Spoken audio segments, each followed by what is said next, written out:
Et des fois qu'on arrive à l'église, on se retire quand l'homme de Dieu a un problème. Et ça, j'ai jamais compris ça dans l'église. Comment le chrétien, quand il a un problème, le pasteur prie pour lui. Mais quand le pasteur a un problème, le chrétien quitte l'église. Je n'ai jamais compris ça. Ce degré de méchanceté des chrétiens. Quand vos foyers vont mal, lui, il prie pour vous. Mais quand son foyer va mal, vous le critiquez. Quand vous tombez, il jeûne pour vous. Quand lui tombe, vous le critiquez et vous le quittez. Quand ça ne va pas chez vous, il vous soutient. Quand ça ne va pas chez lui, vous l'abandonnez. Et vous dites après, je priais avant là-bas, là-haut. Dieu m'a plus convaincu parce que je suis plutôt convaincu de son ministère. Si Jésus voulait regarder les temps de faiblesse d'un homme, aurait-il confié son église à Pierre? Pierre à qui Jésus a dit, arrière de moi Satan. Comment est-ce que quelqu'un qui doit bâtir l'église, c'est Satan qui utilise sa bouche pour parler? Comment est-ce que quelqu'un sur qui Jésus compte a un couteau dans sa poche? Et quand on vient arrêter Jésus, au lieu de parler en langue, il coupe oreille. Imagine-toi avoir un pasteur comme Pierre. Même moi-même, je n'imagine pas. Un pasteur qui coupe oreille et Jésus lui dit, tu es Pierre, c'est cette pierre, je bâtirai mon église. Et puis toi, tu mourres les gens. Tu as couteau, tu es un piqueur. Un piqueur, on bâtit quelle église sur lui? Il peut bâtir quoi? Et moi, je pensais que c'était le summum de sa bêtise. Le coq n'a même pas encore chanté. Il dit, il n'a jamais connu Jésus. On dit, oh, celui-là, il était certainement avec lui. Il dit, bon, quand il n'est pas connu, là, vous ne comprenez pas ce qu'il dit. Je reprends. En Israël, Jésus, le nom Jésus, je ne sais même pas que ça existe. C'est ce que Pierre a dit. Il dit, je ne sais même pas qu'il y a Jésus en Israël. C'est-à-dire que Pierre, pour moi, c'est un prénom burkinabé, c'est pas un prénom ivoirien. Pierre m'a renié la nationalité du prénom. Qui comprend de quoi je parle? Il n'a pas renié que Jésus, il a renié même le prénom. C'est-à-dire le prénom Jésus là. Il dit, je ne sais même pas que c'est en Israël. Mais quand Jésus est ressorti du tombeau, le 3e jour, il arrive à la pêche et il voit Pierre. Et quand il rencontre Pierre, il le regarde et dit, Pierre, m'aimes-tu? Pierre dit, je t'aime. Et il reprend, il dit, Pierre, m'aimes-tu? Il dit, tu sais que je t'aime. Pour la 3e fois, il dit, Pierre, tu es sûr que tu m'aimes? Et la Bible dit, ce que Jésus lui a demandé 3 fois s'il aimait. Il dit, toi seul tu sais. Et Jésus lui dit, va faire mon œuvre. Jésus ne lui a pas demandé, Pierre, pourquoi tu as coupé l'oreille? Pierre, pendant 3 ans, tu as marché avec moi, Pierre. On demande si tu me connais, tu dis, tu ne me connais pas. Jésus n'est pas rentré dans ces détails. Or, le chrétien aujourd'hui regarde tous ces détails. Le chrétien aujourd'hui regarde à quel moment Pierre est tombé. Puis on dit, Pierre n'est plus de Dieu. Le chrétien regarde le jour où Pierre a régné Jésus, on dit Pierre n'est plus le Dieu. Le chrétien regarde le jour où Pierre a coupé l'oreille, on dit Pierre n'est plus de Dieu. Oh, Dieu lui-même regarde Pierre et dit, Pierre, même si tu avais coupé l'oreille, est-ce que tu continues à m'aimer? Pierre dit, je t'aime encore. Il dit, accompagne-moi, continuons mon œuvre. Jésus lui-même ne regarde pas le détail. C'est le chrétien qui regarde le détail. Et encore en dimension de Pierre, qui vous a dit qu'on arrive à prêcher parce qu'on est parfait? Si la perfection est dans notre vie, d'où tenons-nous les exemples de nos messages?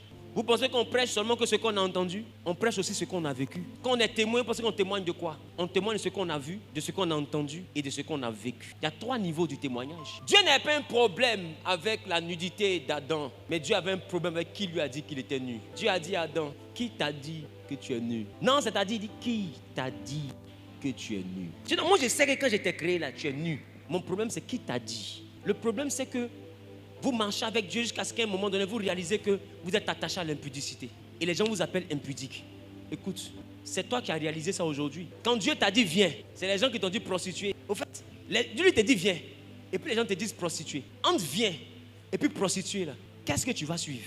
Est-ce que tu penses que celui qui a dit viens n'a pas vu la prostituée? Et toi tu dis à celui qui t'a dit viens, je ne peux pas venir parce que je suis prostituée. Qui t'a dit que tu es prostituée? Quand lui dit viens, il ne t'appelle pas prostituée. S'il t'appelle prostituée, il ne te dit pas viens.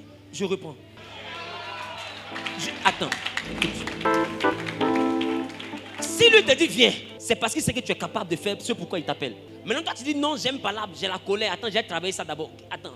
Il ne prend pas les gens qui sont parfaits, mais il rend capable ceux qui prennent.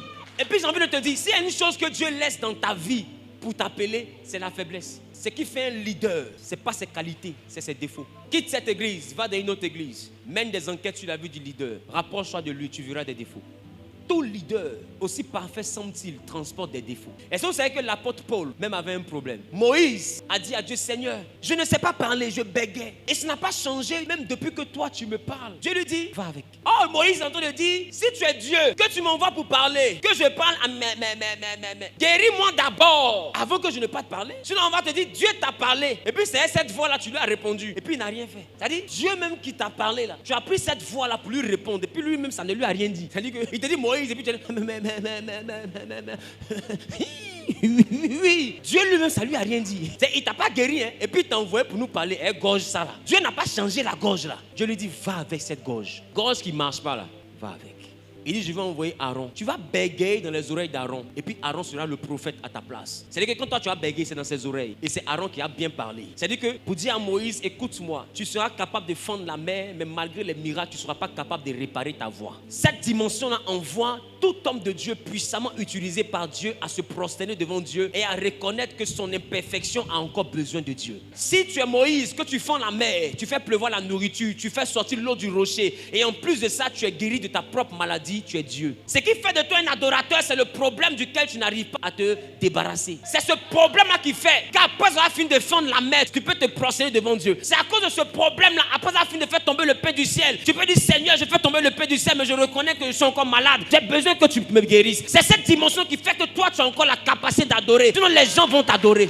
Il a choisi Pierre parce que la réalité de l'église, c'est qu'on pense que les leaders doivent être parfaits. Les leaders ne sont pas des hommes parfaits. Les leaders ne sont pas des hommes en Dieu. Ce sont des hommes de Dieu. Ce ne sont pas des hommes Dieu, c'est des hommes de Dieu. Il y a une humanité, mais dans cette humanité, il y a une divinité. Pourquoi quand vous rencontrez leur humanité, vous êtes choqués? Tu veux que je lise Paul? Paul dit, il y a dans ma chair, dans mon corps, une écharpe, un ange de Satan. Il dit, j'ai prié Dieu de me délivrer par 3 fois. Mais Dieu lui a dit, ma grâce te suffit. Comment Paul dit, un ange de Satan me tourmente?